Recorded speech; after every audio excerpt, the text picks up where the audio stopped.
Uncle, আপনি আমার বাবা মার সামনে প্রতিদিন কোনো না কোনো ইংরেজি ধরে আমাকে শুধু পচাতেই থাকেন, পচাতেই থাকেন। আজকে আমি আপনাকে এমন এমন কয়েকটি ইংরেজি ধরবো, আপনাকে আমি হারিয়েই ছাড়বো। বুঝছেন? আপনি আমাকে খুব জ্বালিয়েছেন। কোনো সমস্যা নেই বৎস, তুমি জিজ্ঞেস করতে পারো। যে ধরনের ইংরেজি চাও জিজ্ঞেস করো, আমি তোমাকে উত্তর দিয়ে দিচ্ছি, বুঝলে? এমন দুটো ইংরেজি শব্দ বলুন যেগুলোর বর্ণগুলোকে উল্টা দিক থেকে লিখলেও একই অর্থ হয়। আহ, বিষয়টা তুমি ভালো প্রশ্ন করেছো, তবে এটা আমার কাছে কোনো ব্যাপার না। একটু খেয়াল করে দেখো। লেভেল। লেভেল একটা ইংরেজি শব্দ। LEVEL। লেভেলটাকে যদি উল্টা দিক থেকেও সব লেটারগুলোকে সাজাও তাহলে লেভেলই থাকবে।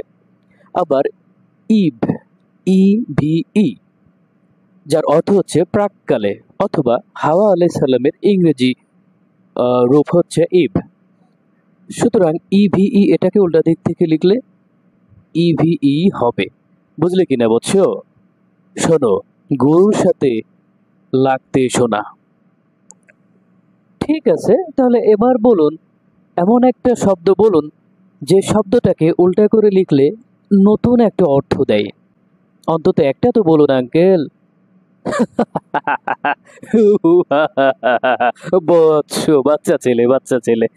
তুমি শোনো বাবা, মন দিয়ে শোনো। সেটা হচ্ছে TOP, টপ। টপ মানে কি? লাটিম। আবার উল্টা দিক থেকে যদি লিখি POT, পট, মানে পাত্র। ঠিক আছে, বুঝলে কিনা? কত সহজ জিনিস।